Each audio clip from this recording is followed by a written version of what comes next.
Salam jumpa pada sahabat-sahabat Kristus terkasih. Pada hari ini kita memasuki Minggu Trinitas yang ke-10 di tahun 2024, Ibadah Raya GPI Jakarta. Mari kita datang kepada Tuhan yang kita sembah, dan di dalam keteduhan, biarlah kiranya kita memandang wajah-Nya.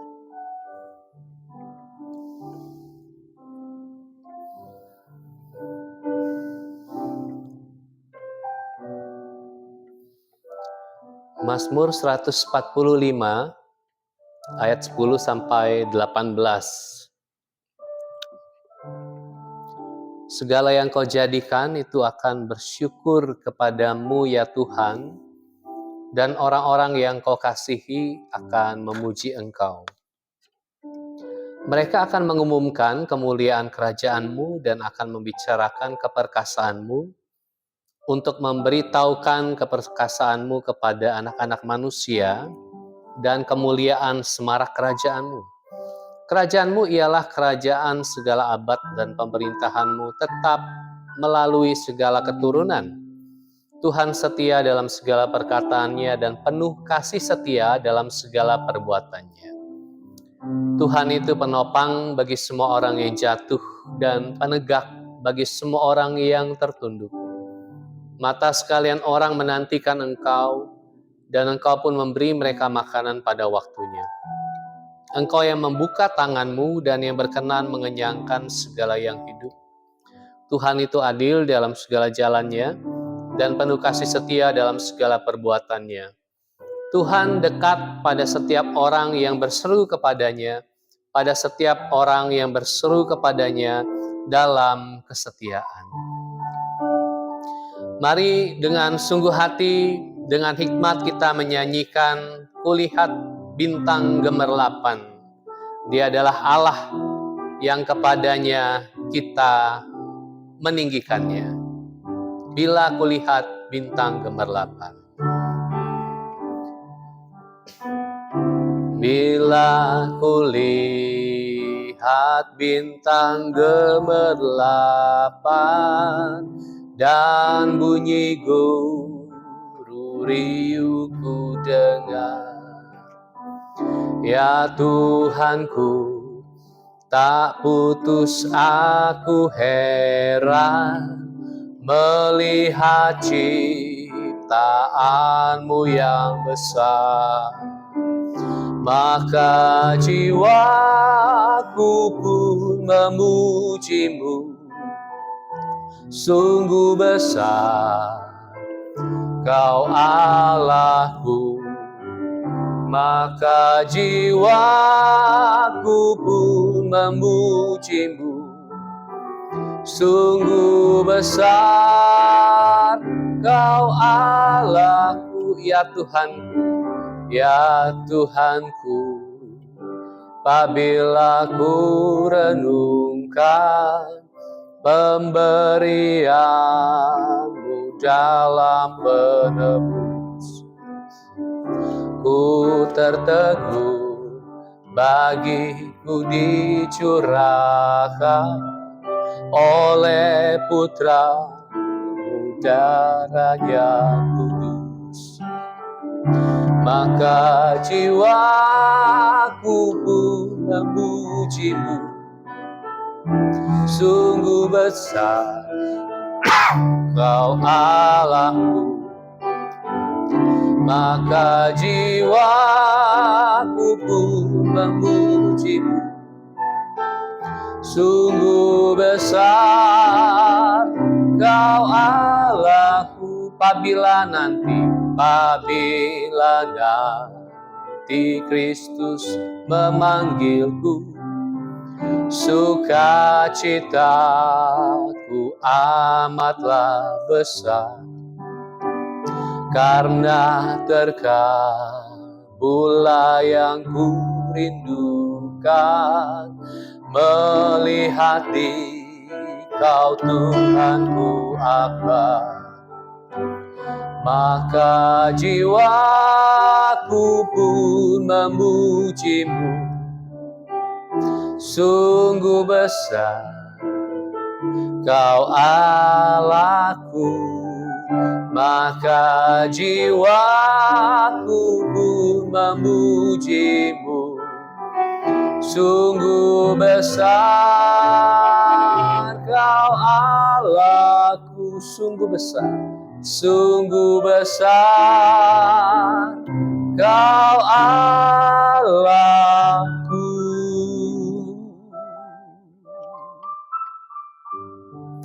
Kami memuji kebesaran-Mu, ya Allah. Kami memuji Engkau. Kami memuji Engkau yang sudah menciptakan segala sesuatunya, termasuk hidup kami. Terima kasih pada hari ini. Kembali kami dapat memuji Engkau. Dan biarlah hati kami, seluruh keberadaan kami, dipersiapkan untuk beribadah kepadamu, untuk menghadap Engkau. Dan oleh darah Kristus kami sudah dilayakkan. Terima kasih Tuhan, kembali kami merayakan Engkau pada Minggu Trinitas yang ke-10 ini. Kiranya Engkau memberkati dan menyertai ibadah kami ini, yang kami alaskan dengan satu nama yang indah, yaitu Yesus Kristus. Kami sudah berdoa. Amin. Mari saya jemput kita untuk bangkit berdiri.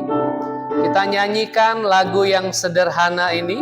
Dengar Dia panggil nama saya dan namamu. Dengar Dia panggil nama saya.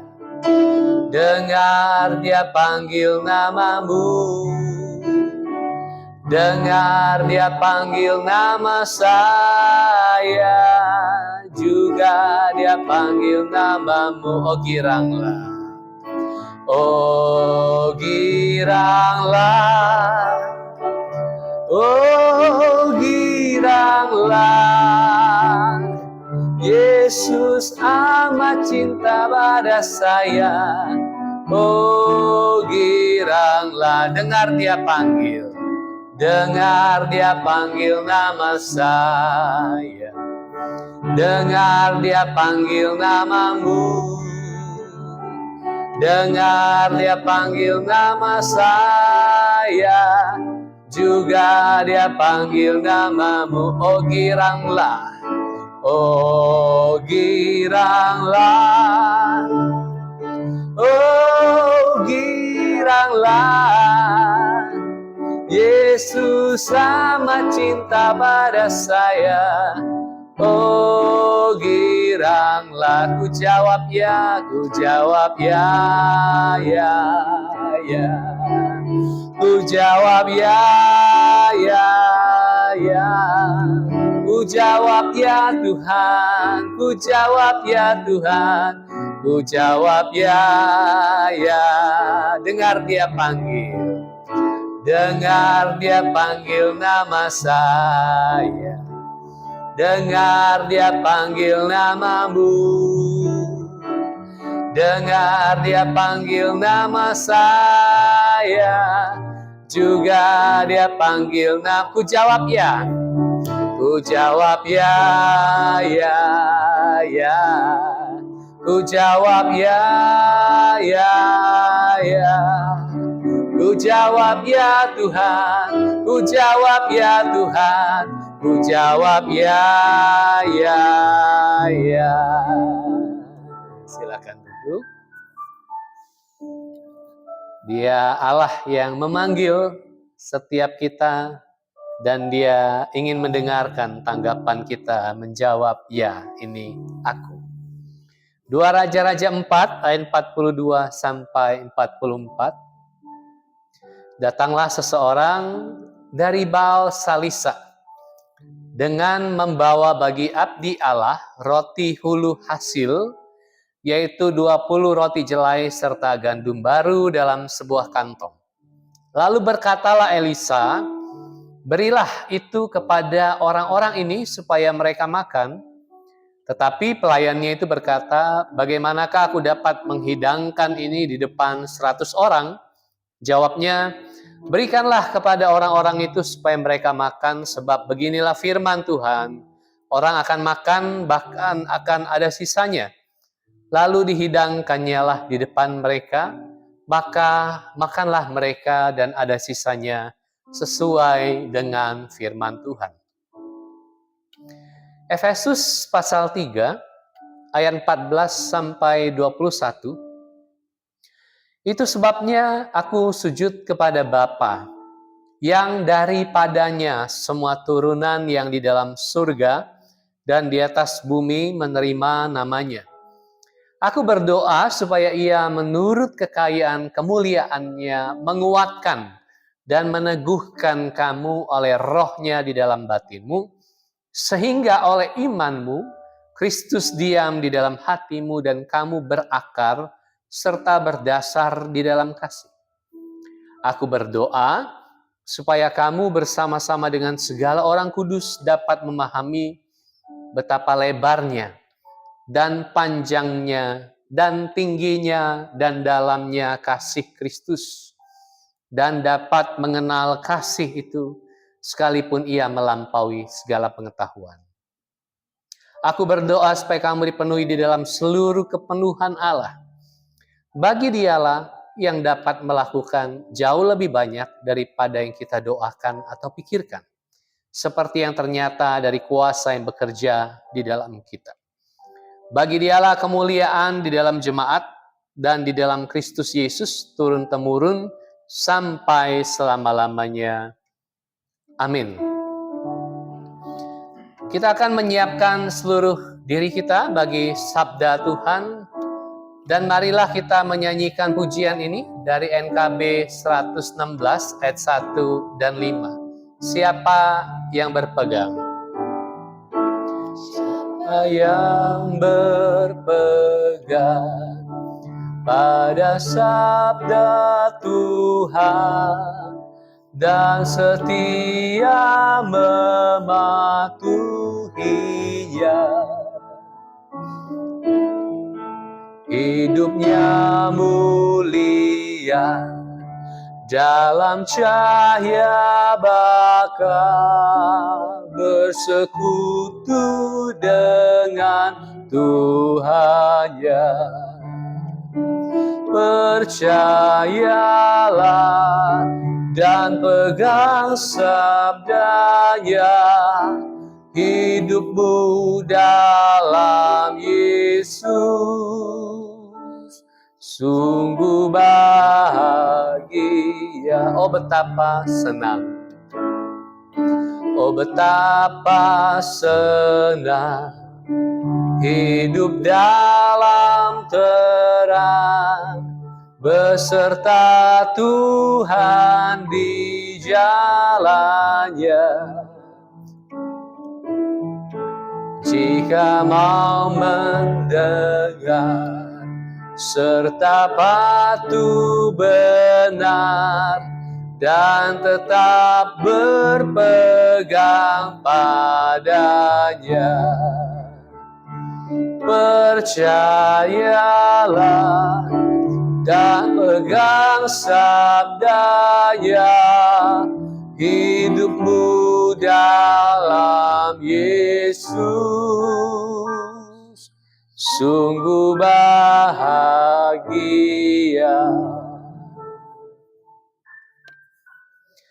Yalah kiranya seluruh kehidupan kami, keberadaan kami, pikiran, perasaan, hati kami diteduhkan untuk kami terarah kepadamu, dan biarlah telinga batin kami mendengarkan suaramu yang berbicara kepada setiap kami.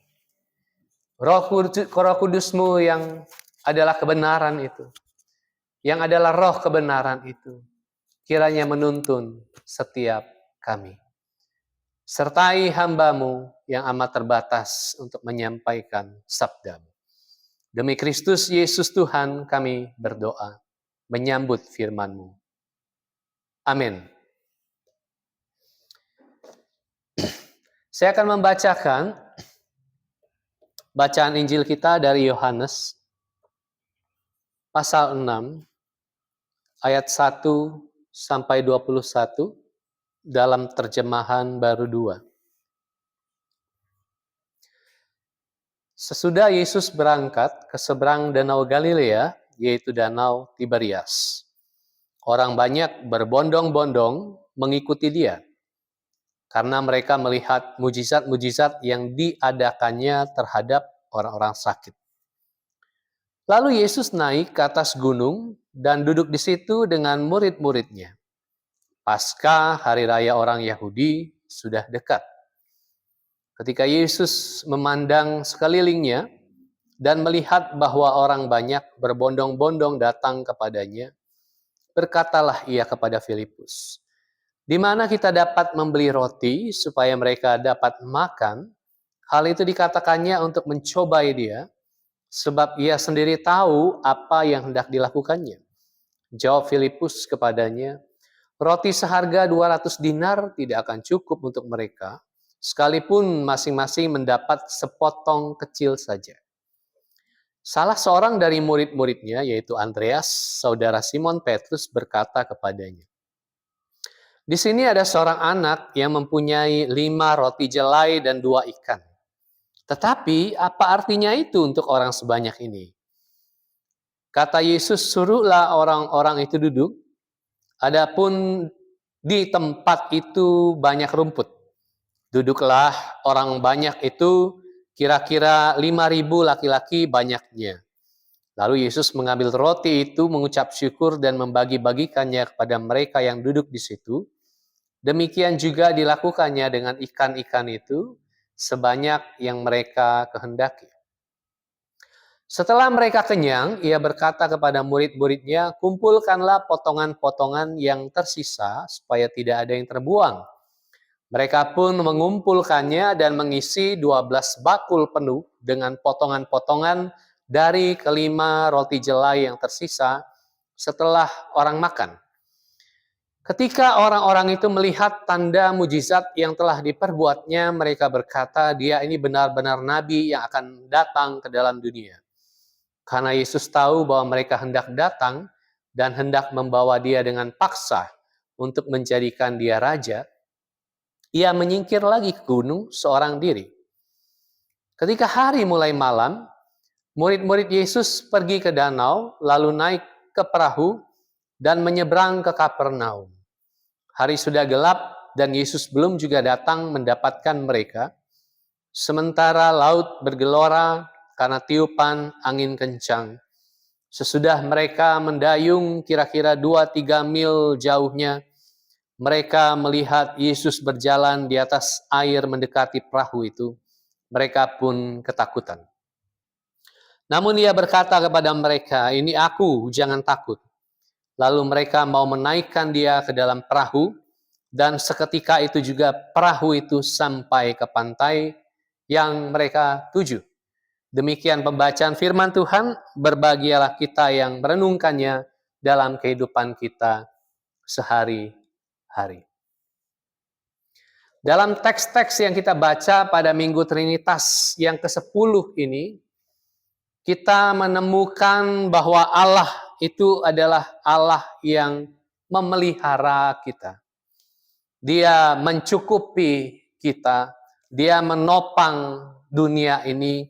Dan pada teks Injil yang kita baca, kita menemukan bahwa Yesus memberi makan 5.000 orang laki-laki. Kalau 5.000 orang laki-laki berarti belum termasuk gender-gender yang lain, perempuan, atau kategori anak-anak, dan lain sebagainya.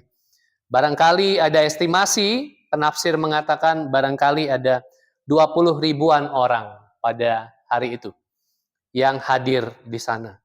Anda bisa membayangkan 20.000 orang hadir 20 abad yang lalu di satu tempat bersama-sama. Hari ini saja di Jakarta, kalau ada orang berkumpul 20.000 orang, kita masih takjub. Dan yang punya kapasitas itu barangkali hanya Gelora Bung Karno di Jakarta. Konser yang dihadiri 3.000, 4.000 orang, itu sudah termasuk konser yang amat sangat sukses. Apalagi kalau 20.000, 30.000, 40.000, itu menakjubkan, amazing. Anda bayangkan ya, seorang pria dari kampung yang ketika dia berkhotbah, mengajar, lalu ada 20.000 orang tertarik mendengarkannya. Dan di sana Injil Yohanes menyatakan salah satu identitas Yesus adalah dia adalah roti hidup. Allah yang memelihara itu dinyatakan secara konkret, secara membumi melalui Yesus yang adalah roti hidup.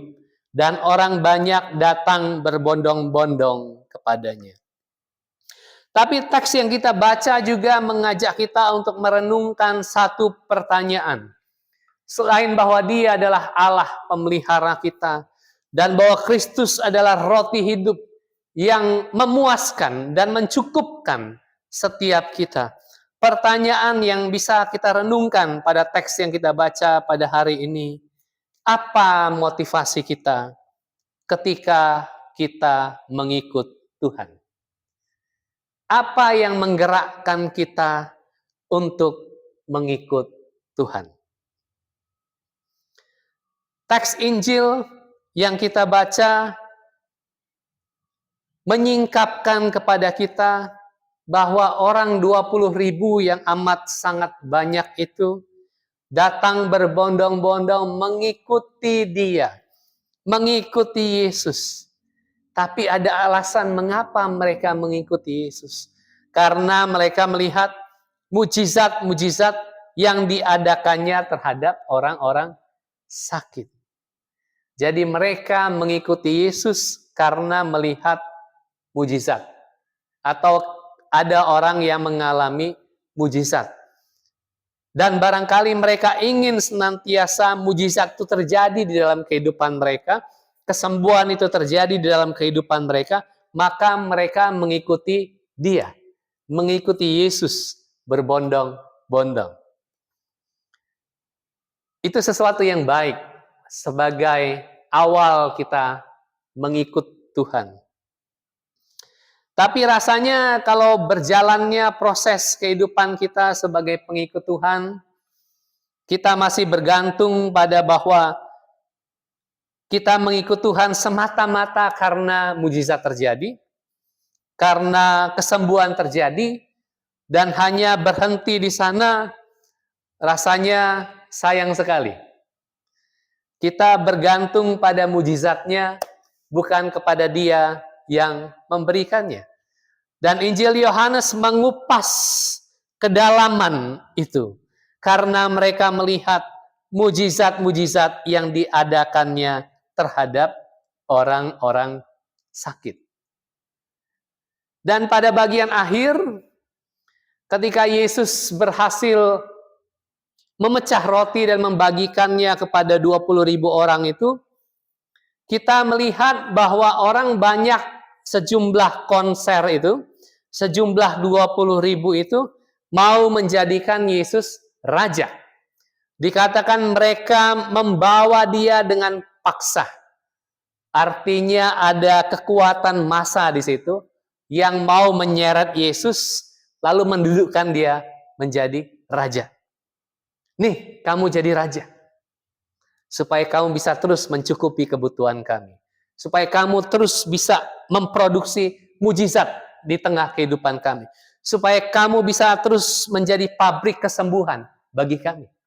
Mereka sebetulnya tidak hendak menjadikan Yesus raja sebagaimana adanya.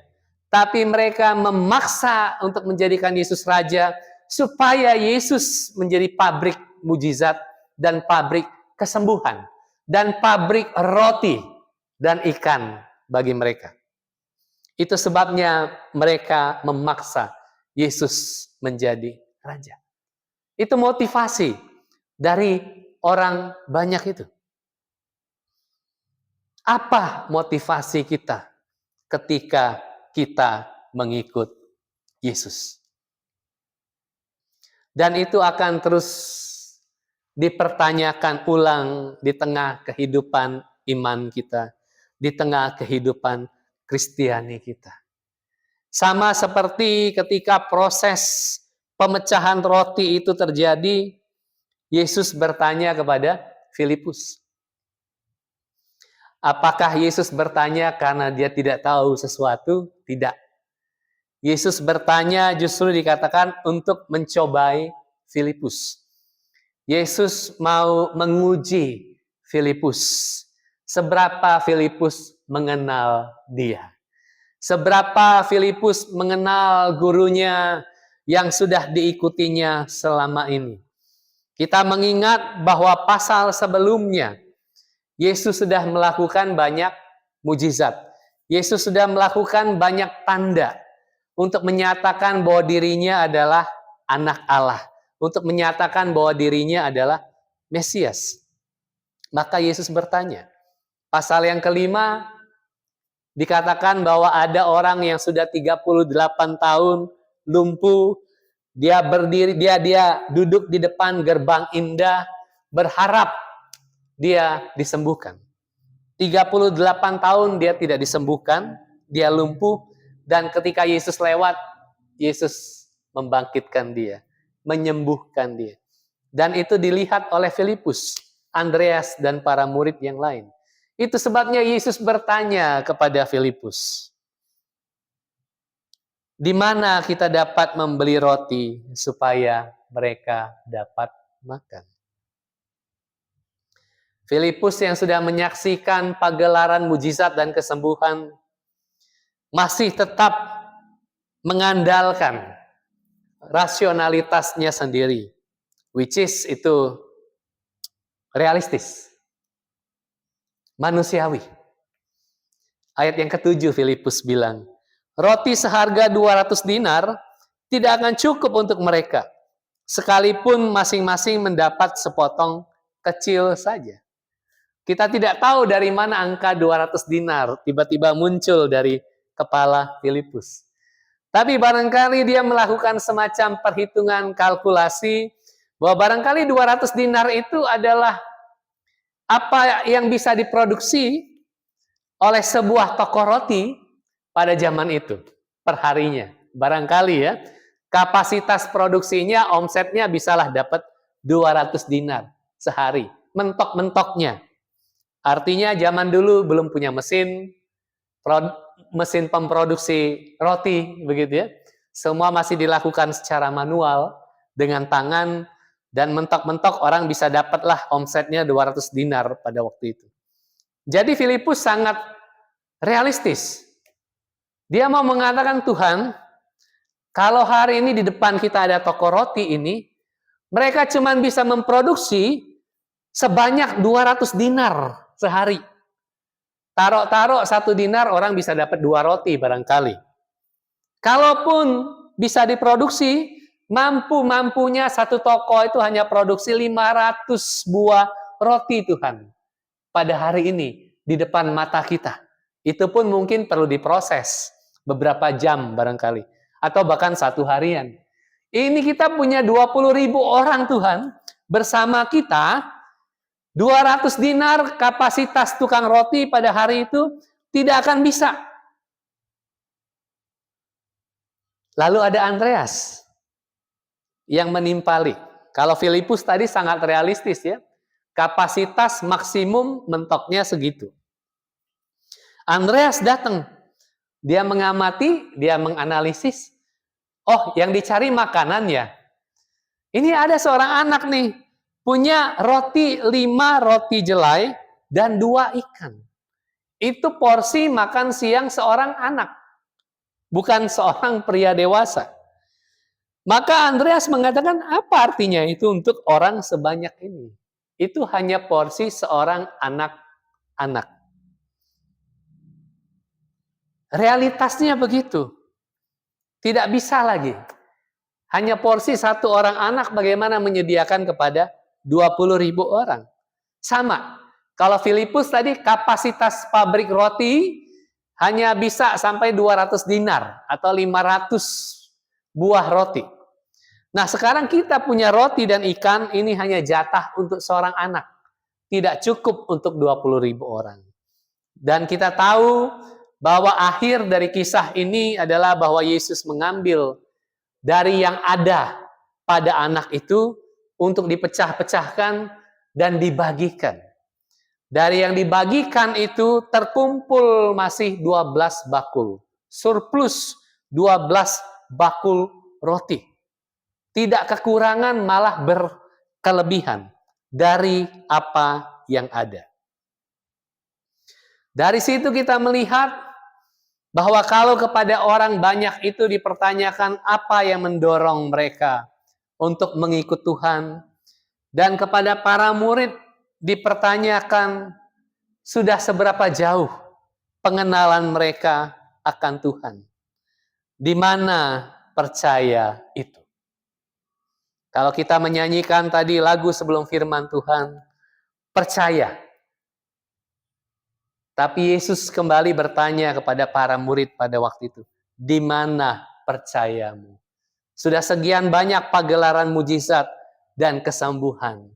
Pada hari ini kita memerlukan roti, tapi engkau masih memakai pandanganmu sendiri.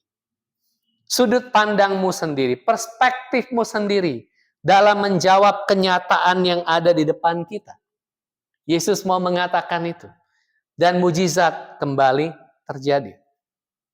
Tapi menarik, teks kita tidak menghentikan kita pada kisah pemberian makan 5.000 pria ini. Karena teks kita memenggalnya terus sampai ketika mereka menyeberang danau dan hendak menuju Kapernaum. Barangkali mereka mau merayakan Paskah di sana yang memang sudah dekat, sudah mepet waktunya. Lalu ketika mereka menyeberang, hari sudah malam, angin kencang dan ombak pun mulai bergolak, bergelora, dan mereka kewalahan mendayung 2-3 mil. Artinya ada angin yang melawan arah tujuan mereka, sehingga mereka kelelahan sampai ke tujuan. Dan yang menariknya lagi bahwa Yesus tahu itu, dan Yesus menyeberang danau itu. Dan ketika mereka melihat Yesus, mereka bukannya senang. Mereka bukannya berharap bahwa Yesus akan menyelesaikan persoalan ombak bergelora ini. Yang terjadi selanjutnya adalah apa? Mereka ketakutan. Ini sesuatu yang respons yang manusiawi, tapi sekaligus cukup unik. Mengapa unik? Karena kita tahu konteksnya. Baru terjadi pemberian makan di hadapan 20.000 orang. Sekali lagi kuasa Allah melalui Yesus dinyatakan secara sedemikian rupa. Mengherankan, mencengangkan. Tapi ketika mereka menghadapi ombak itu, mereka kelelahan tentunya. Ketika Yesus muncul di tengah mereka, mereka malah ketakutan. Responsnya ketakutan, bukan percaya. Takut dan tidak percaya. Jadi lawan dari percaya, lawan dari iman adalah ketakutan. Dan persis pernyataan Yesus di akhir, Ia berkata kepada mereka, ini aku, jangan takut. Ini aku. Satu pernyataan khas dalam Injil Yohanes ketika Yesus menegaskan dirinya sebagai anak Allah. Ini aku ini. Kita tahu kisah Musa. Ketika Allah memperkenalkan dirinya sebagai aku adalah aku. Hal yang sama, frase yang sama, pernyataan yang sama dinyatakan oleh Yesus. Ini aku, jangan takut. Mengapa jangan takut? Alasannya, ini aku. Artinya ketakutan itu terjadi karena para murid gagal mengenali bahwa Dia adalah anak Allah. Dalam hal itu juga mereka gagal mempercayai bahwa Dia adalah Sang Putra Allah. Itu sebabnya kita tidak memisahkan antara mempercayai Dia dan mengenal Dia. Kalau kita mengenal Dia Kristus Sang Anak Allah itu, berarti kita mempercayai Dia. Sama seperti kalau Anda mengenal sahabat Anda atau pasangan Anda, maka Anda akan mempercayai dia. Kalau Anda tidak mempercayai, berarti Anda tidak mengenal dengan baik. Maka Anda menyaksikan, maka Anda meragukannya. Tetapi kalau kita mengenal bahwa Dia Kristus Sang Anak Allah, ini aku, maka konsekuensinya adalah jangan takut. Karena dari pengenalan itu timbul kepercayaan. Ada iman terhadap Sang Anak Allah di sana.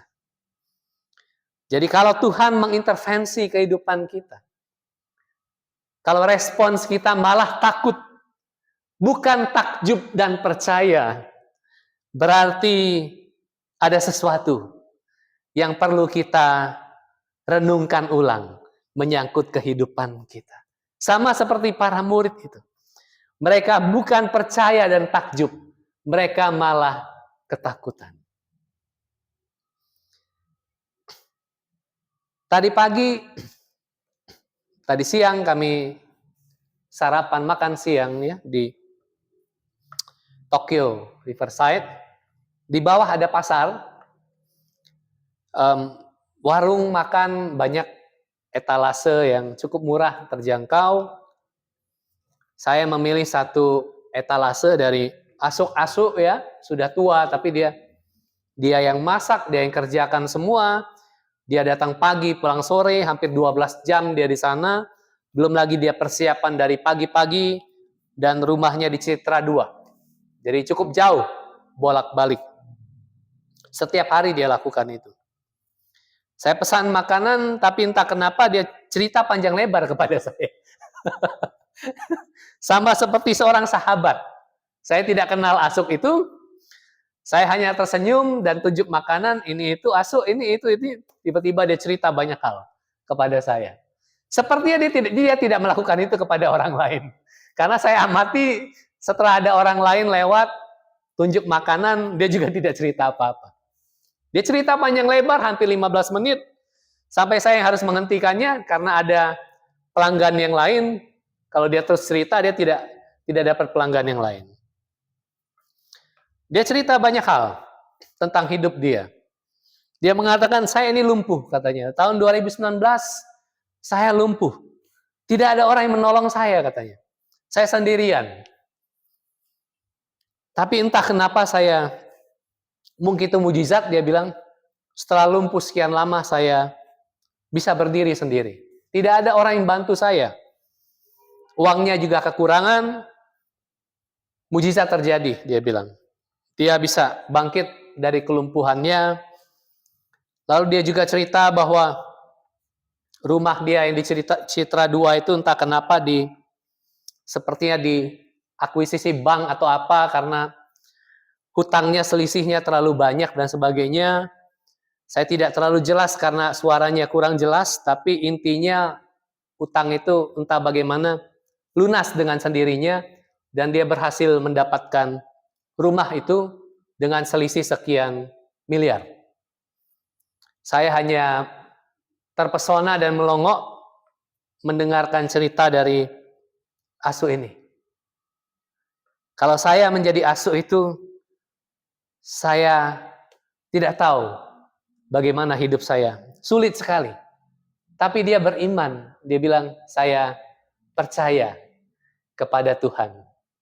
Walaupun saya melewati 2 kisah yang berat itu. Saya terpesona, saya terperangah. Saya tidak tahu apakah Tuhan berbicara kepada saya pada hari ini. Lewat asu itu. Karena tiba-tiba dia mengungkapkan segala-galanya kepada saya. Tapi barangkali begitulah. Kehidupan kita, realitas kita, mengikut Tuhan. Tidak selalu mujizat terjadi. Barangkali tidak selalu kesembuhan akan selalu terjadi. Tidak selalu jalan keluar akan langsung terbuka. Tapi melalui kisah yang diceritakan oleh asu itu, Saya belajar bahwa mengikut Tuhan dengan segala konsekuensinya itu sesuatu yang sangat layak untuk dijalani. Karena Dia akan terus juga bertanya kepada kita, apa yang mendorong Anda dan saya dalam mengikut Dia? Apakah hanya menjadikan Dia sebagai pemenuh segala kebutuhan kita, pemuas kehidupan kita, ataukah kita rindu untuk memang mengenal Dia, Sang Anak Allah itu, yang diberikan bukan hanya kepada kita, tapi juga kepada dunia ini. Dunia yang menghadapi masalah yang sama, yang juga kelaparan, yang juga tidak terpuaskan, yang juga menghadapi banyak jalan buntu, dan tidak ada jalan keluar. Mereka juga memerlukan kasih dari roti hidup yang dibagikan itu. Maka pertanyaan pada hari ini, dalam kita mengikut Tuhan, apakah kita hanya terarah kepada kepentingan dan kebutuhan kita sendiri? Atau kita juga bisa melihat bahwa di balik diri kita ada yang lain, ada orang lain yang kepadanya Tuhan juga menjadi roti yang sama, yang memuaskan, yang mengenyangkan, yang menyegarkan, yang mencintai kita dan semua dan seisi dunia ini. Amin. Mari kita berdoa. Terima kasih ya Allah buat hari ini. Engkau Allah Sang Pemelihara. Dan Kristus sekonkret-konkretnya adalah roti hidup yang dipecah dan dibagikan bagi kami semua. Dia yang memuaskan kami. Kami bersyukur untuk itu. Tapi firman-Mu mengingatkan Tuhan, kami tidak mau berhenti. Bahwa Engkau hanya menjadi pemuas dan pengenyang saja.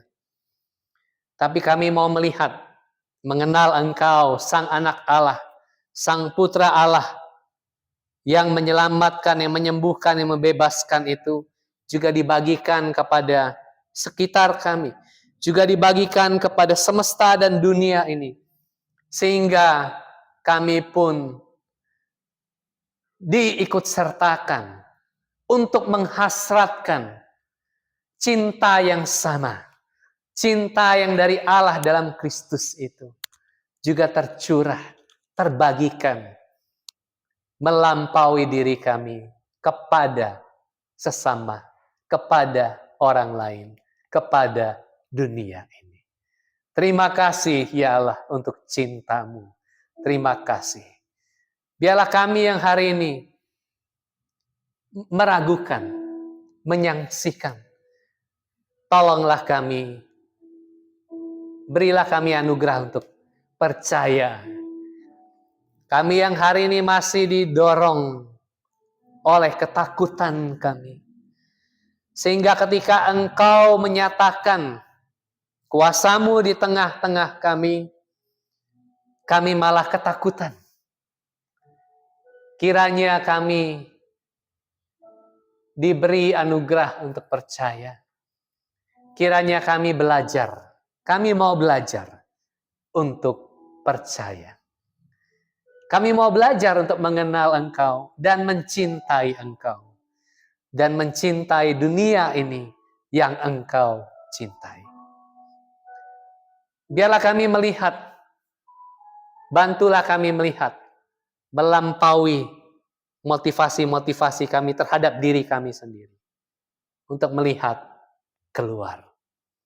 Terima kasih ya Allah. Ini doa kami yang kami alaskan pada satu nama, yaitu Yesus Kristus. Amin. Mari saya jemput kita untuk bangkit berdiri dan bersama dengan gereja Tuhan di segala tempat dan di segala zaman. Marilah kita mengikrarkan pengakuan iman rasuli. Aku percaya kepada Allah, Bapa yang Maha Kuasa, Khalik langit dan bumi, dan kepada Yesus Kristus, anaknya yang tunggal Tuhan kita, yang dikandung dari Roh Kudus, lahir dari anak darah Maria, yang menderita sengsara di bawah pemerintahan Pontius Pilatus, disalibkan, mati dan dikuburkan, turun ke dalam kerajaan maut. Pada hari yang ketiga, bangkit pula dari antara orang mati. Naik ke surga, duduk di sebelah kanan Allah, Bapa yang Maha Kuasa, dan dari sana ia akan datang untuk menghakimi orang yang hidup dan yang mati.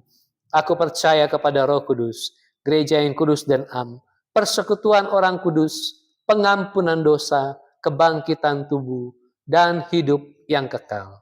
Amin. Allah itu baik, sungguh baik bagiku. Dan sambil memberikan persembahan kita nyanyikan pujian. Allah itu baik, sungguh baik bagiku, ditunjukkannya kasih setianya.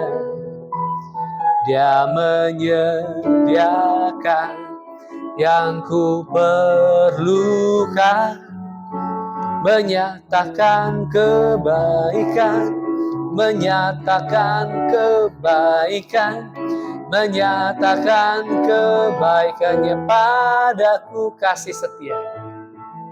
Kasih setianya tak pernah berubah, dulu, sekarang, dan selamanya. Ajaiblah kuasa dalam namanya, Yesusku luar biasa. Allah itu baik. Allah itu baik, sungguh baik bagiku, ditunjukkannya kasih setianya. Dia menyediakan yang ku perlukan, menyatakan kebaikan, menyatakan kebaikan, menyatakan kebaikannya padaku. Kasih setianya tak pernah berubah, dulu, sekarang, dan selamanya. Ajaiblah kuasa dalam namanya, Yesusku luar biasa, Yesusku luar biasa, Yesusku luar biasa, Yesusku, Yesusku luar biasa. Mari berdoa. Kami membawa doa-doa kami kepadamu, ya Allah. Bagi gerejamu di sini, bagi sinode kami, beserta jalinan rahmat Allah bersama gereja di seluruh dunia. Kami yang kecil, kami yang besar, dimanapun kami, apapun kapasitas kami semua adalah gerejamu. Karena itu kami berdoa, tuntunlah langkah kami, agar kami menyatakan roti hidup itu kepada dunia. Dunia yang sedang kelaparan, dunia yang berkekurangan, dunia yang sekarat, dunia yang kehilangan dan haus akan kasih dan cinta Allah, dunia yang sakit, dunia yang dipenuhi dengan ketakutan, dunia yang saling tidak mempercayai satu sama lain. Kepada dunia ini Engkau mencinta. Kepada dunia ini Engkau datang. Kiranya kami, gerejamu, mencinta sama seperti Engkau mencinta. Membagikan diri kami sama seperti Engkau membagikan dirimu. Sang roti hidup. Bantulah kami ya Allah keluar dari diri kami, dari motivasi-motivasi kami sendiri, untuk kami melihat Engkau, dan untuk melihat apa yang Engkau cinta. Dan kami belajar juga mencintainya. Tolonglah kami untuk tidak memaksa Engkau untuk menjadi budak bagi diri kami. Tapi justru kami mau meninggikan Engkau, Allah yang besar. Dan layaklah Engkau. Biarlah Engkau Allah menjadi Allah. Dan kami manusia menjadi pengikut Engkau.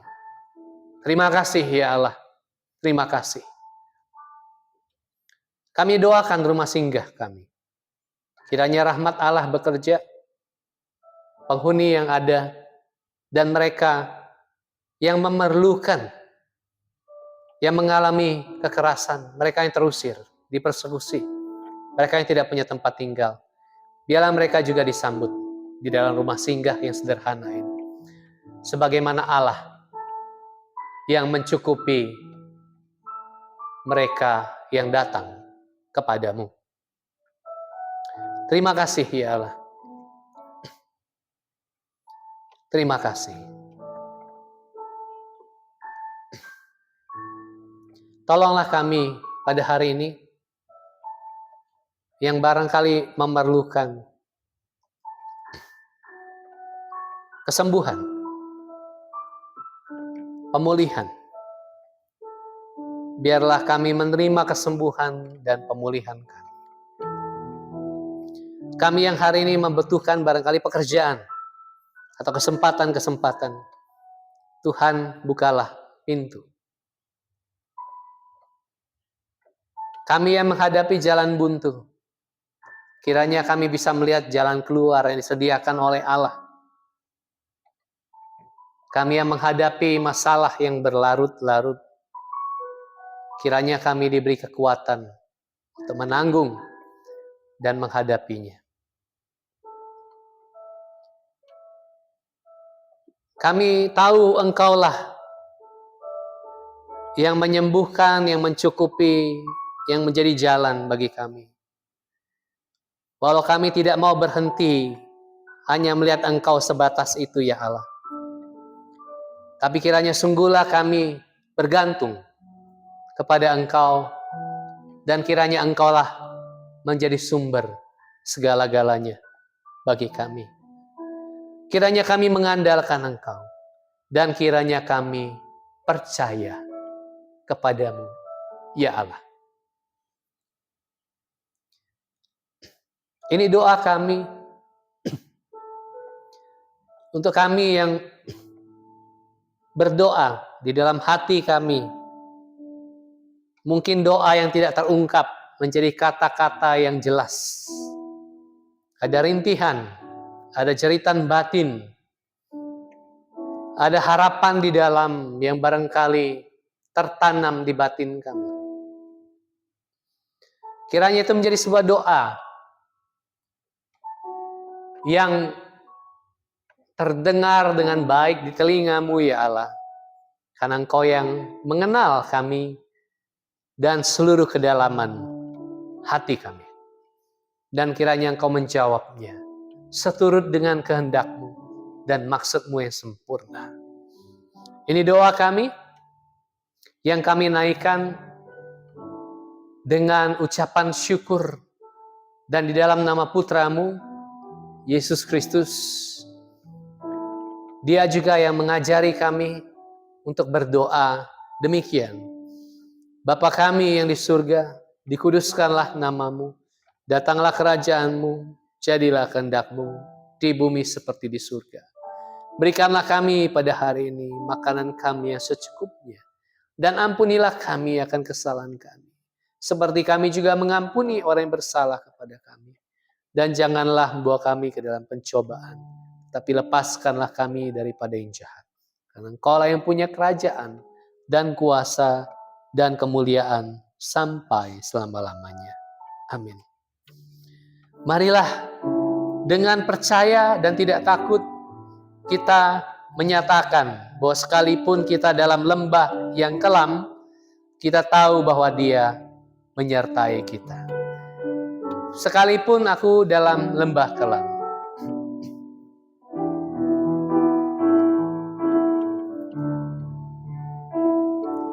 Sekalipun aku dalam lembah kelam, ku tak takut sebab Kau besertaku. Sekalipun badai topan datang menerpa, ku tak gentar sebab Kau di sisiku. Aku percaya. Aku percaya berkat-Mu atasku melimpah,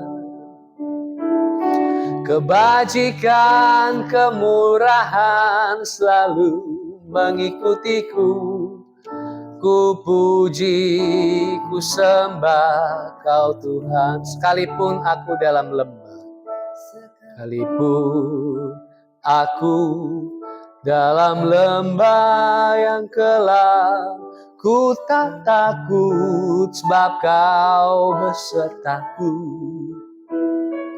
Sekalipun badai taufan datang menerpa, ku tak gentar sebab Kau di sisiku. Aku percaya. Aku percaya berkat-Mu atasku melimpah, kebajikan kemurahan selalu mengikutiku. Ku puji, ku sembah Kau Tuhan. Nyatakan aku percaya. Aku percaya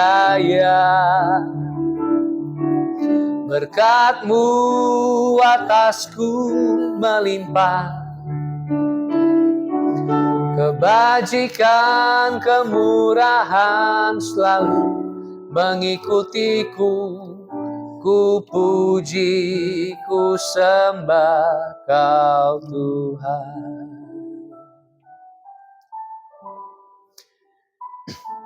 Mari sahabat-sahabat Kristus terkasih, kembalilah ke tengah kehidupanmu. Terimalah anugerah untuk percaya bahwa di hadapan kenyataan kehidupanmu ada banyak hal yang mungkin tidak mudah, mungkin menyulitkan, tapi biarlah engkau percaya dan tidak takut, karena Dia, Sang Putra Allah, menyatakan dirinya. Dia yang menyembuhkan, Dia yang memulihkan, Dia yang menyelamatkan, Dia yang memuaskan, Dia juga yang membuka jalan bagi kehidupanmu. Percayalah. Percayalah, walau terkadang sulit untuk percaya, tapi kiranya oleh anugerah Allah kita dimungkinkan dan dimampukan untuk percaya, dan biarlah engkau menyaksikan rahmat Allah bekerja melalui engkau kepada orang lain, kepada sesamamu, kepada dunia ini, kepada sekitarmu, bahwa Dia roti hidup yang dibagikan, dan Dia juga roti hidup yang dibagikan melalui kehidupan engkau. Karena itu, jadilah saksi Kristus, jadilah murid yang percaya, ikutilah Dia sampai pada kesudahannya, dan terimalah berkat dari Allah Bapa, kasih sayang dari Tuhan kita, Yesus Kristus, dan persekutuan dengan Roh Kudus, tinggal tetap menyertai engkau sampai selama-lamanya. Amin.